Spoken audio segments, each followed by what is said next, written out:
In today's podcast, you'll learn a variety of words and expressions related to transport, and all from the comfort of your favorite armchair. How cool is that? You don't even need to travel anywhere. Welcome to Aprender Inglés with Reza and Craig.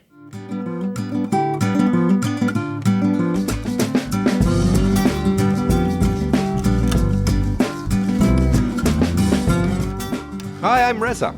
And my name's Craig. And with more than 50 years of teaching between us, we'll help you to improve your English and take it to the next level. How are you feeling, Craig? I'm feeling fine, thank you. How was your bus ride over to my flat today? Did you notice any difference in the public transport system in Valencia in the summer? I certainly did. I am a frequent user of buses in Valencia. It was incredibly packed. What do you mean by packed? Packed, absolutely full of people. Literally, it took about a minute for me and one other person to board the bus, to get onto it, because we just couldn't get on because there were people right up to the door and the driver had to force them to move back a bit to let us on. It was jam-packed, full of people. Crowded. Well, inspiration for today's podcast on transport comes from friend of the show, Walter from Belgium. Hi, Craig and Reza. It's always me, Walter. Firstly, I want to thank you again for your wonderful podcasts who are extremely useful. I have just finished to take my B2 first certificate, and it wasn't really stressful as I thought, and it is a bit because of your podcast, because I think you have talked about almost all the topic that I had during my exam. Secondly, I would like to recommend you some subject. It's about means of transport, because I am currently in Luxembourg. I took my exams here. For reach here, I took a bus in Belgium, an express line, and then I took a train to cross the border, and finally I took a tramway who bring me to the exam center. And I think you could say a lot of things about means of transport. You can also maybe talk about, I don't know how we call it in English, but we use it to climb some hill or mountain. When I lived in Switzerland, I used to use it to climb some high hill. It is a kind of cable with a kind of, I don't know if I can say cabin, and I don't know how to call it, but in French we call it téléphérique. Voilà, téléphérique. You can also perhaps give me the name of. It is a kind of boat that we use for the transportation of oil. So I know that you are usually inspired, and I think you could say a lot of things about it. So thank you very much and have a lovely weekend. Bye-bye.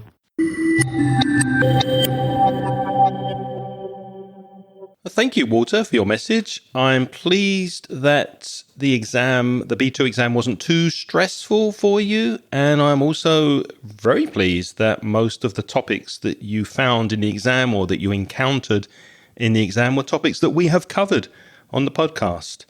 So that makes us very happy. Any comments, Reza? I would just say the same as you, Craig. I'm really, really glad that the podcast seemed to have helped you a lot with the exam. Yes, we have spoken about a lot of topics over the years. It's true. We've covered a lot of possibilities of things that could be asked in a speaking exam. And your message was really, really clear. Thanks very much. But I did notice one or two things which we could improve in your message. A couple of times you said the word who, but you weren't talking about people. And we can only really use the word who for people. For example, you spoke about how you got to the exam and you said that you took a tramway who something. But a tramway is not a person. So you have to say a tramway which or that. Yeah, you did that a couple of times. Yeah, so be careful. Who is only for people, which is for things, or you could use that, which is for people or things. And another thing I noticed, Walter, you said, for reach here, I took a bus. I would say to get here, which is in order to get here. So to get here, I took a bus would be better. Also, you spoke about traveling up or down hills. Just be careful of your pronunciation. I think you said il, like that. A typical kind of French pronunciation of that word. But the letter H in the word hill, I'm exaggerating, hill, it is pronounced. In English, sometimes we pronounce H, sometimes we don't. There's absolutely no rule as to when you do and when you don't. You just have to know each word. So hill, we pronounce the H. And on the topic of pronunciation, be careful of how you pronounce inspired. You mispronounce that word a little. So we are inspired is a better pronunciation. And Walter, your message has inspired us to talk about what you ask, means of transport. You really have inspired us. And it's not the first time. So thanks very much for all your suggestions. But before we get into detail, you specifically spoke about something which you couldn't name in English. That means of transport which brought you up and down the hills or mountains in Switzerland. I think you're referring to a cable car. He actually described it really well. He said it's going up and down with a cable and the cabin. So if you can't think of the exact word in English, you did exactly what you should do, and that's describe it in easy language, in easy English. So you really described a cable car very well. Yes, and I wouldn't expect you to know that word. I mean, if I was doing a speaking exam, even with a C2 level student, I wouldn't really expect them to know that word. So you described it perfectly. That's all you've got to do. Craig, I think he also asked about another type of vehicle. Yes, a big ship that transports oil. That's an oil tanker. An oil tanker. So we've divided our means of transport into 3 sections: land, sea, and air. And let's start with a word that's not actually a means of transport, but when we talk about moving around by land, especially if you're going to work or to school or university, then a very useful word is commute. The verb to commute, which is to travel regularly between where you live and where you work or where you study. For example, Walter commutes every day to his university by train. So you usually commute by land, and the person who commutes, who travels for work or study, is a commuter. Yes, we'd like to stress that it's specifically, as Craig said, traveling to work or school. It's not for leisure. No, it's only for professional reasons. That's when we use the word commute. And when you're commuting, you might be part of a carpool. That's, let's say, an arrangement, an agreement where several people travel together in one car, although they're not from the same family. And they do that to share the costs. For example, we decided to carpool to save on fuel costs. So imagine there's a group of 5 people who all work in the same office or in the same area. So there are 5 days of the week. On Monday, person A drives. On Tuesday, person B. On Wednesday, person C, etc. And that way, then you only have to drive if you're one of the people once a week. So we don't have 5 cars on the road and all having to pay for petrol. That is carpooling. Yes, very ecologically friendly, isn't it? Carpooling.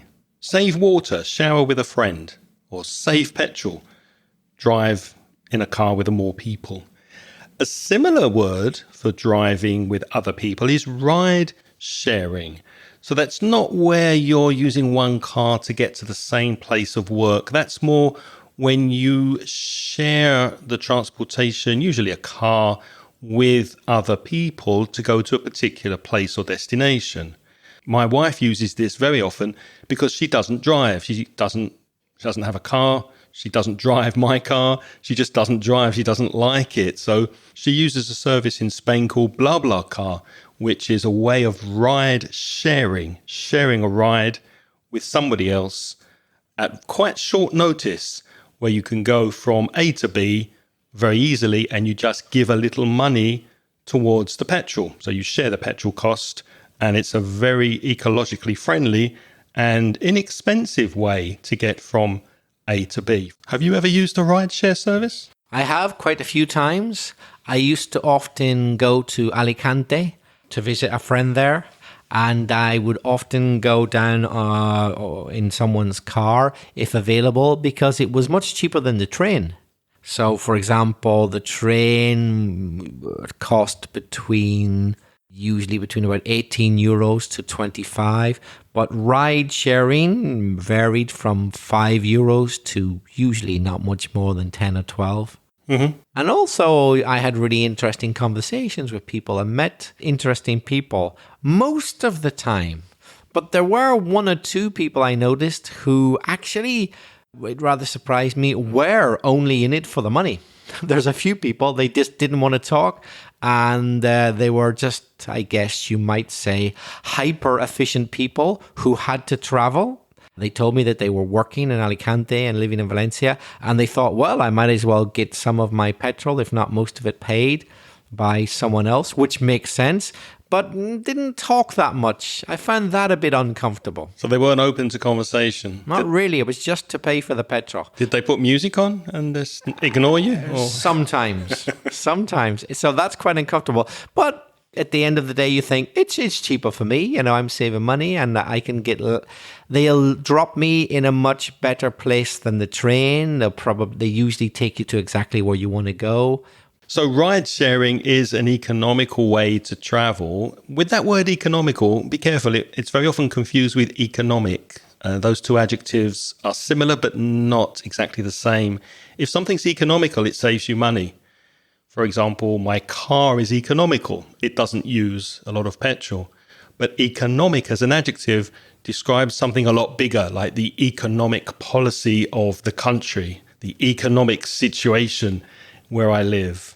Craig, I just wanted to know your opinion, and also to find out what your knowledge is of the vocabulary. I'm sure it's better than mine. So we spoke about ride sharing. I've done it to Alicante. Would you call it ride sharing if it was a 1 mile journey within a city? Would you call that ride sharing as well? For example, an Uber from here to somewhere a mile away. Would you call that ride sharing? A company like Uber or Lyft, they are rideshare companies. Mm-hmm. Yeah. Now, ride sharing is economical, as we've said, but it's not free. There is a way of moving around and traveling that is free, and all you need to use is your thumb. What's that called, Reza? Hitchhiking. Difficult to say, isn't it? Hitchhiking. So you hitch, Hitch, you hitch a lift. That means stick out your thumb and see if someone stops. And to go hiking is the idea of moving around, perhaps with no particular itinerary or no specific precise itinerary planned. That's hiking. So hitchhiking, you hitch a lift to go hiking. You may know that you want to go vaguely to the north of Spain. Maybe you want to go to the Basque country, but you don't know exactly where. So someone stops and says, you say, I'd like to go to Bilbao. And they say, well, no, I'm not going to Bilbao, but I'm going to San Sebastian. You say, well, okay, that'll do. And you go there. You're hiking and free. You're hitchhiking. Have you ever hitchhiked? No, I haven't. I haven't actually, no. And I must admit, I am a little bit wary. That means I'm a little bit cautious of it because there have been stories of it going wrong, let's be honest. What about you? Only once, and it was disastrous. I may have told this story before on the podcast. I was traveling with a friend in France On a motorway leaving Paris, we stood for 8 hours in the sun with a big sign that said Le Sud, the south. And after 8 hours, some very kind person did stop. Nobody had stopped all day. One person did stop, and they told us in broken English, no, le north, it's the north. You need to stand on the other side of the road. We were standing on the wrong side of the road. That's why nobody stopped. Oh dear. Oh wow. 8 hours in the sun. Oh. We took a train to get to the south of France. But again, be careful with that pronunciation. Hitchhiking.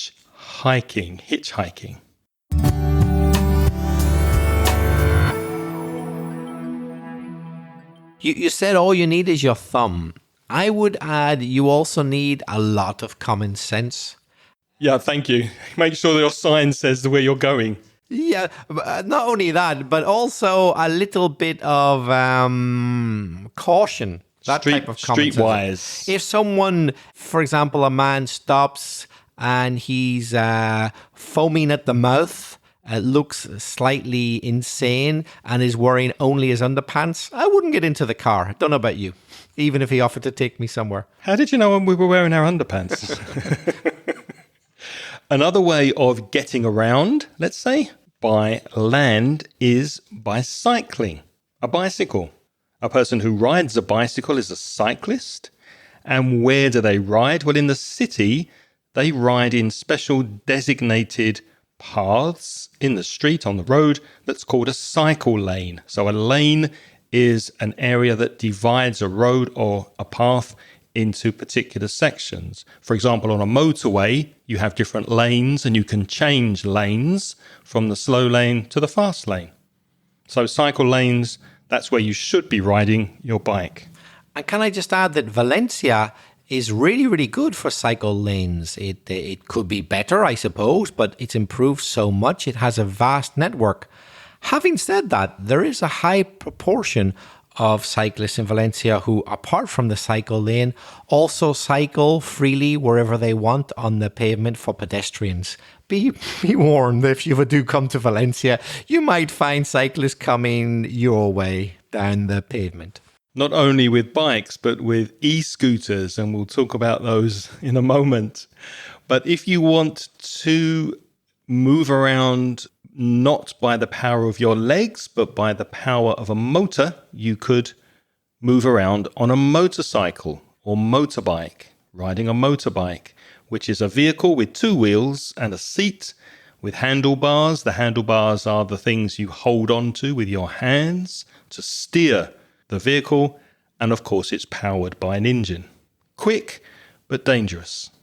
That's true, yeah. It's the one vehicle which tends to lead to so many serious injuries or even deaths when there's an accident, unfortunately. What's the difference between a motorbike and a scooter? Now we're getting into a really tricky area because there are at least two types of scooters. The traditional use of the word scooter until about 30 years ago or 20 years ago referred to really a type of motorbike that has a board. Think of the word like surfboard, a board somewhere where you can rest your feet. So if you think about it, an ordinary motorbike doesn't have that. In an ordinary motorbike, there's just a little piece of metal probably covered in plastic that sticks out and you rest your feet on that, but there's no board. So if you can imagine a motorbike with like a big board, far more comfortable for your feet, that's a scooter or a motor scooter to be exact. If I mention a brand, Vespa, most of you will know what I'm talking about. The famous Italian company Vespa have made and still continue to make, I believe, the most famous motor scooters. But in modern times, you'll hear another use of the word scooter, an electric scooter or an e-scooter, as Craig said earlier. That's a small 2-wheel vehicle with a board for your feet, the same as a traditional Vespa motor scooter. But of course, it's powered by electricity. And also, probably it will have no seat. You just have to stand up. Whereas on a motor scooter, a Vespa, you have a seat as well as the board for your feet, because you might go quite a long distance on a motor scooter. but you won't go a very long distance on an e-scooter. It's just for moving around a city or even just a neighborhood. What's your view of e-scooters? Are they annoying? Do you like them? Because the laws are not very clear on where you can actually ride them, are they? I'm probably about to offend some of our listeners, but I really can't stand e-scooters. I don't like them at all. In the city, maybe I should put that another way. I think I wouldn't mind them. That means it wouldn't be a problem if the city had very, very, very clear rules about what they can do and where they can go. Let's be honest, in Valencia, such rules don't exist. I would be surprised if you could walk down a street in the center of Valencia more than about a minute and a half before an e-scooter crosses your path. If you've walked 2 minutes and one hasn't crossed your path, that's unusual. One's going to cross your path as a pedestrian. So they just go on the pavement whenever they want to. A lot of the time. Not all e-scooter riders, but a lot of them. They really do get on my nerves, I have to say. What about you? Well, I've never ridden one. That's the third form of ride. Ride, road, ridden. It's irregular. I've never ridden an e-scooter. I don't mind them, but I agree with you. There's a grey area, which means the rules are not clear. Where can you ride them in the road? That's dangerous, and it also affects traffic sometimes. Can you ride them on the pavement? Cycle? It's very unsure, so they tend to be a bit of a nuisance. Yeah, especially in Valencia. Also, I've noticed that some of the riders of e-scooters are very much a danger unto themselves. They put their own lives in danger. You'll find people on e-scooters at night going down a very, very busy road, such as the Gran Via in Valencia. With no lights. No lights on an e-scooter. If a bus or car so much as brushes past them, they're probably dead. It's incredibly dangerous. I just do not understand why people put their lives at risk like that. It just seems crazy to me. Would you do that? Would you go down a very, very busy road on a scooter with no lights at night? I just wouldn't dream of doing that. No, I wouldn't. And I ride my bike quite a lot in Valencia, and I always make sure my lights are on when I'm moving around at night. Another way of moving around a city is by subway. You may hear different words to describe a subway. Under the ground, a train that moves under the ground. It could be a metro. Or in Paris, it could be a métro. It could be the underground in London. And colloquially in London, we often call it the tube, T-U-B-E, an underground railway system. For example, the subway is the fastest way to get across the city. And it's very fast in London. If you do go to London on holiday as a tourist, it's a good idea to make sure there's a tube station very close to your hotel. However, also bear in mind that while you're traveling underground, you're not really seeing the city. So the bus might be a better option for a tourist. Now, another type of train, but this time above ground, is a high-speed rail service, or as it used to be called more frequently, a bullet train. Because the idea was it traveled really fast, like a bullet. So that's a type of rail transport that is significantly faster than traditional rail traffic. Our Spanish listeners will know that there's quite an extensive high-speed rail service in Spain. It's pretty good. It's far, far better than the United Kingdom. The United Kingdom service. So the United Kingdom has quite a few trains, but it doesn't have many high-speed trains. But Spain is very good for that. But not as good as the Japanese Shinkansen, which is the bullet train in Japan, which travels at 320 kilometers per hour, which means you can get from Osaka to Tokyo half an hour before you left. What's a monorail, Reza? So mono, as a prefix, tends to mean one, as I'm sure you know. So a monorail is different to a traditional railway system in that it only has one single rail. I think it's also in Japan where they have quite a lot of monorail track, but also in other countries. Have you ever been on a monorail train? There's one in Las Vegas that takes you around Las Vegas. There's one in Florida, Disney World, around there. Sometimes there's a monorail connection from airports to the city centre in some cities, and they don't tend to go long distances, but they are quite clean, efficient, and comfortable. And quite often they're, as you say, in tourist areas, so they quite often offer a scenic view of the city. They're in an elevated position and you get a good view. I think I've been in a monorail. Am I right in saying this, that there's one connecting different terminals in, is it Stansted Airport or Gatwick maybe? Does that have a little monorail? Yes, I think it is Stansted. Yeah, it's definitely one of the London airports has a monorail to get you from terminal to terminal. I think that's the only monorail I've been on with inside an airport from one terminal to the other. There's also one in Madrid to connect you between terminals, I believe. Although I'm sure if I'm wrong, the listeners will let me know. One thing we have in Valencia is a tram, which is a passenger vehicle powered by electricity, and it's controlled or sent or driven by overhead cables. Walter described the cable car. What if the cables are overhead? They are above you. And the tram runs on rails, which are laid in a public road. San Francisco famously has a tram as well. I've seen the San Francisco tramway on TV, of course, and it looks really good fun. I'd love to get on one, but I haven't been in San Francisco, but it's on my list of places to visit.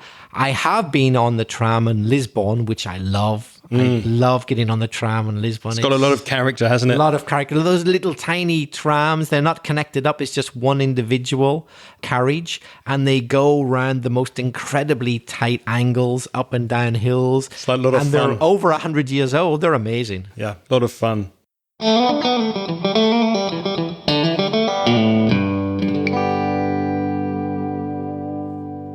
A word which you probably know, it's I'm sure similar in your language, is Jeep, which is like a car. It's small, it's very strong, it has four wheels, a four-wheel drive, which means all four wheels engage when it's moving, and it's originally designed for wars, for warfare, so it's used in the army, and also to go shopping at the supermarket, because I do see a lot of Jeeps and Land Rovers and four-wheel drive, huge vehicles just going to buy a pint of milk, which makes me laugh sometimes.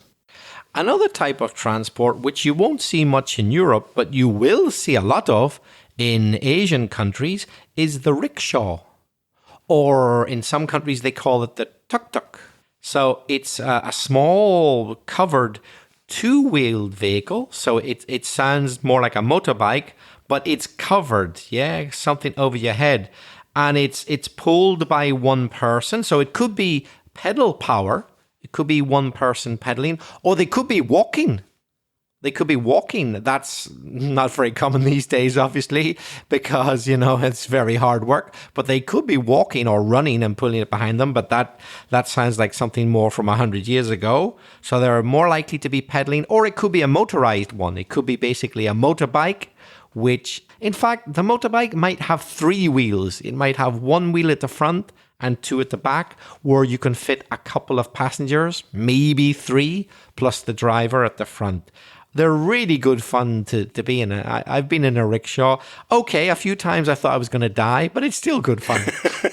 Take your life in your own hands. And speaking of taking your life in your own hands, a Segway, Segway, is a two-wheeled motorized self-balancing personal transporter. Very common in some cities in America. You see pedestrians speeding around the city on these strange looking platforms with wheels. They make you look very tall. You look a bit of an idiot, in my opinion, going around on a Segway, but it could be a fun way to explore the city, especially if you're a tourist. And of course, they are also eco-friendly. Another form of transport that we've included, you might think is a bit unnecessary, but I disagree. And that is a horse and cart. That's right. The animal, horse, plus a cart. The cart is the vehicle which is pulled by the horse. As you know, it's mostly used these days for tourists, or maybe for ceremonial reasons like the coronation of a king or queen or something like that. The horses will pull the cart. Or if it's a really big cart, you could call it a carriage through the streets of London even. Whenever the king, King Charles, was recently crowned the new king. But it's also still a very common form of transport in some countries, tends to be poorer countries of the world, particularly where it's difficult to get access to oil and to petroleum. They still do use horse and carts for passenger transport or for transporting goods. I saw quite a few horse and carts when I was in Cuba because they have trouble there sometimes accessing petrol, oil. And I believe in Gaza, it's the main form of transport, and it has been for many years.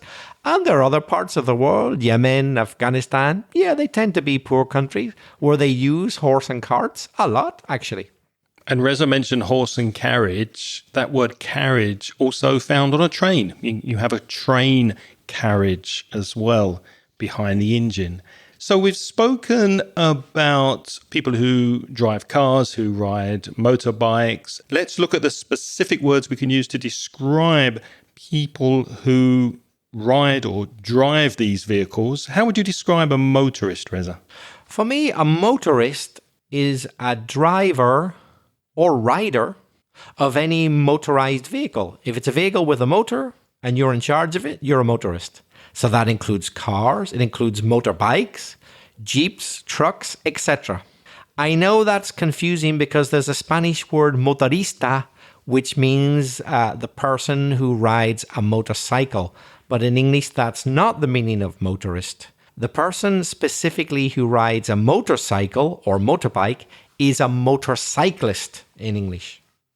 And a person who's really into bikes, a person who rides motorbikes and is very passionate about the culture of motorbikes, maybe they have a Triumph or a Harley Davidson, you could call those people a biker, B-I-K-E-R, a biker, someone who lives the culture, lives the dream of the open road like an easy rider.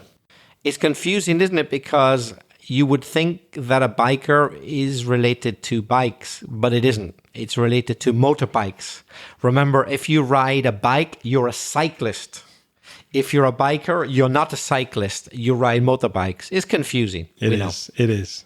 Let's move on to transport by sea, a kind of a boat that will take passengers and goods and things and products, especially over a short distance by sea on a regular basis. That's called a ferry, Ferry, a ferry. A word which you'll hear used a lot these days to talk about global trade is container ship, a ship with lots of containers on it. In other words, those huge, we could call them vessels, V-E-S-S-E-L. A vessel is a vehicle. Usually we think of it as something which sails on the sea, and they transport immense piles of containers. And as I said, it's the absolute foundation, the bedrock, you could say, the foundation of world trade in goods. Without container ships, all those things, those means of things that we buy from China every day wouldn't get here, for example. You may have heard the word aircraft, which is a word that describes aeroplanes or things that fly in the air.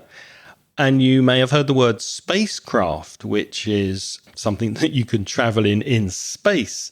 But hovercraft, the word to hover, is to travel above the ground or above the sea, so you're not actually touching it. What's a hovercraft? It's a vehicle that travels over land or water on a kind of a cushion of air, which is provided by a downward blast of air. So the air's pushing down, it lifts the craft up, and then it moves along. And this was very popular years ago. I don't know if they're still using them to travel from the UK to France by sea in a hovercraft. Do they still use hovercrafts? I don't know, but I remember, it was very popular for a while. I'd love to travel on one. I've never been on one, but I'd love to. Yeah, me neither. Now, something which is definitely very, very popular these days is a cruise ship. Cruise, a cruise ship. They're very in fashion at the moment, as I'm sure a lot of you know. Perhaps some of you have been on a cruise ship. It's those very large ships that stop at different ports and they carry passengers who are traveling for pleasure. They're cruising. Yeah, they're not in a hurry. It's not for business. It's for pleasure.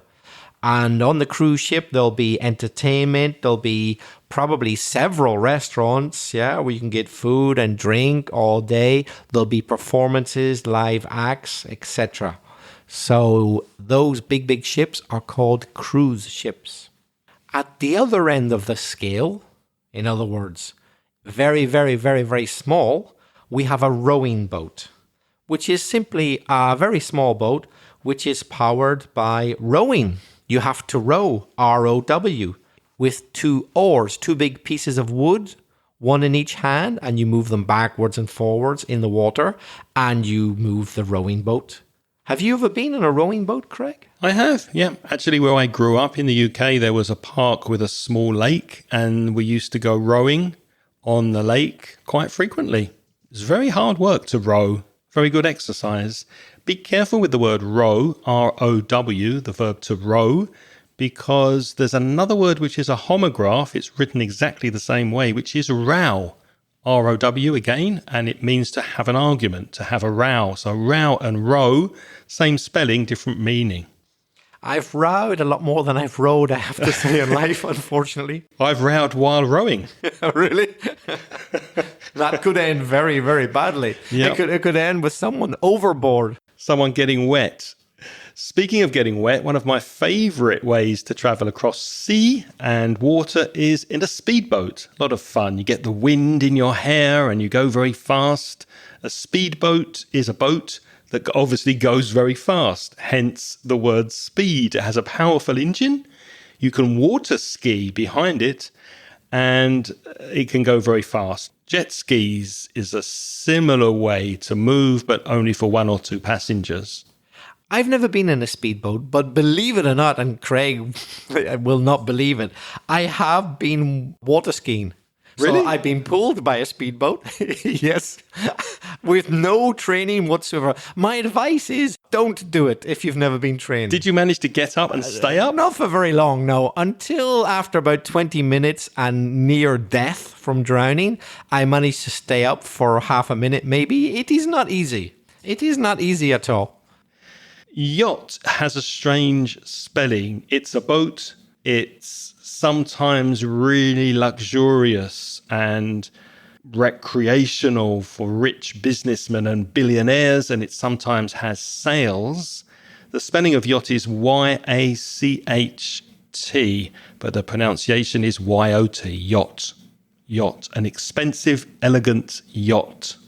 At the other end of the economic scale, we have a raft. You don't need to be a millionaire to have a raft. A raft could be made out of lots of different things. It simply means a flat structure that floats, and it can transport people, or it could also transport goods. So, for example, imagine you got stuck on a desert island, yeah? Imagine your ship sank and you were the only survivor and there was a little island near you and you were stuck there and you thought, oh, I'll try and get back to civilization. I'll make a raft out of 3 or 4 trees and I'll tie it together with rope and let's see if it floats across the Pacific Ocean. And you're going to need a lot of luck. Then that would be a raft you're using. Of course, you might get on a slightly more sophisticated raft made of rubber to go whitewater rafting. So if it's something which is a little bit more modern and not 100% flat, you can kind of sit on a very, very, very low kind of little side bit, which stops you falling off. You can go rafting with that. Rafting, they can refer to when you go down a river and there's lots of white water because it's very violent, moves around a bit. Have you ever been whitewater rafting? I have, yes. It's a lot of fun. Yeah. Also difficult to say. Whitewater rafting. Whitewater rafting. Your mouth is constantly changing position. Say it with us. Whitewater rafting. And did you end up in the water? Yes. Several times or just once? Well, once I went with my dad here in Spain, in the north of Spain, in the Pyrenees, and he fell in, and luckily not in a dangerous place. And I was laughing so much at him trying to get back into the boat that I fell in. So that's one time I went rafting. But it's a lot of fun. It is a lot of fun, especially in the summer if the water's not too cold. Your dad could have said to you, I don't know if he did or not, but he could have said, "Oh, you laughed at me, did you? He who laughs last laughs longest." What does that mean? He who laughs last laughs longest. In other words, don't laugh at people. Don't be the first to laugh at people, because something later might happen to you, and then they're going to laugh even more at you. So you shouldn't have laughed at your dad. A famous comedian called Bob Monkhouse once said, "When I was younger and I told my family I wanted to be a comedian, they laughed at me. Well, they're not laughing now."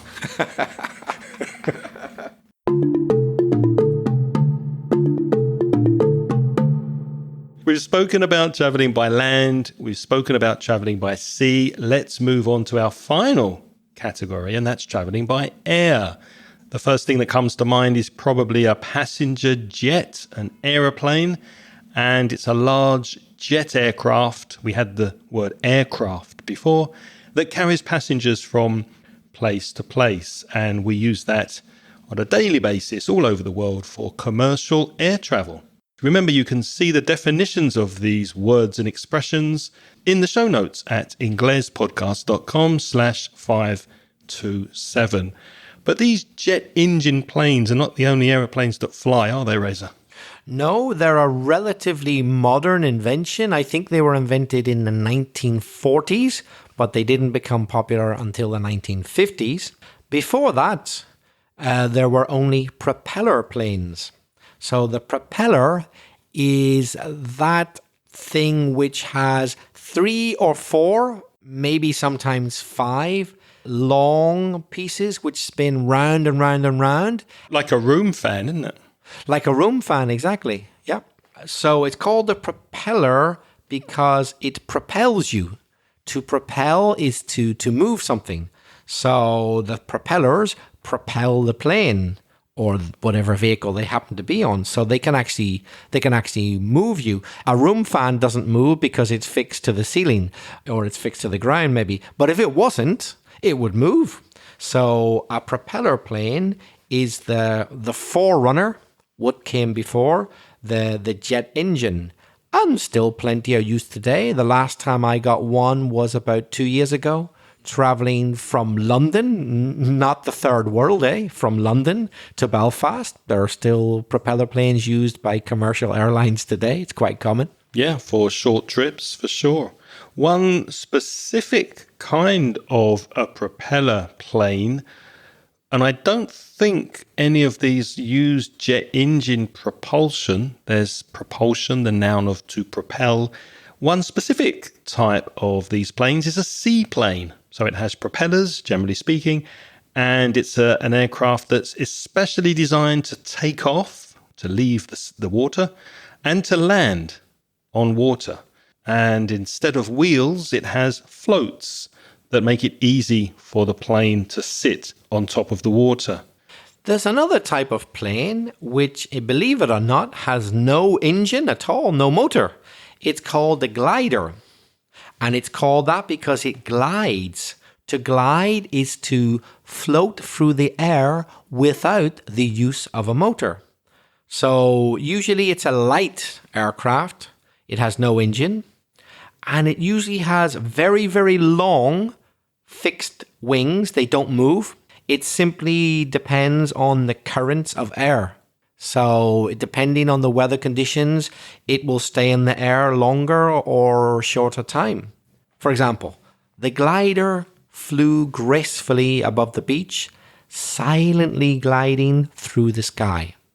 Silently because it has no engine. The verb of glider is to glide. So similarly, you could say the dancers glided across the dance floor, arm in arm together. A helicopter is an aircraft without wings. So it has large blades on top, similar to the ceiling fan that Reza described earlier. And this means a helicopter can fly straight up from the ground and stay in one position in the air. And we had that word before, hover, when we spoke about the hovercraft. So a helicopter can hover above the land in a fixed position. Have you ever been in a helicopter? Once or twice, yeah. They're very exciting, actually. And you get a really good view of the area around you, because if you're in a passenger plane, usually you're just looking out of one window that's quite small. But in the helicopter, it's glass around you very often. So you've got a really wide field of view and you can enjoy the scenery. Yeah, good fun. Have you ever been in a helicopter? I haven't, no. And another form of transport that I haven't been on is a hot air balloon, and I'd love to give it a try. It's a type of aircraft. It moves in the air. It doesn't have an engine though. It moves through heating air. So there's a flame of fire, and that heats the air, which then goes up into the balloon. And the hot air makes it float, because hot air is less heavy than cold air. So by filling the balloon with hot air, it will make it float upwards because it's lighter than the air around it. So hot air balloons are obviously not for fast travel. They're not for commercial travel. So they're always going to be connected to tourism or taking it easy. For example, the hot air balloon drifted lazily above the countryside, offering breathtaking views of the landscape below. So to drift is to move around without any particular route, depending on where the wind takes you, I guess. I'm surprised you didn't get to go up in a hot air balloon when you were living in Turkey, because I think there's a part of Turkey where it's very famous to go up in a hot air balloon. I can't remember the area. I think it's quite common for tourists to do that in Turkey. Did you come across that when you were there? I think I know what you mean, but I didn't get to that area. Yeah.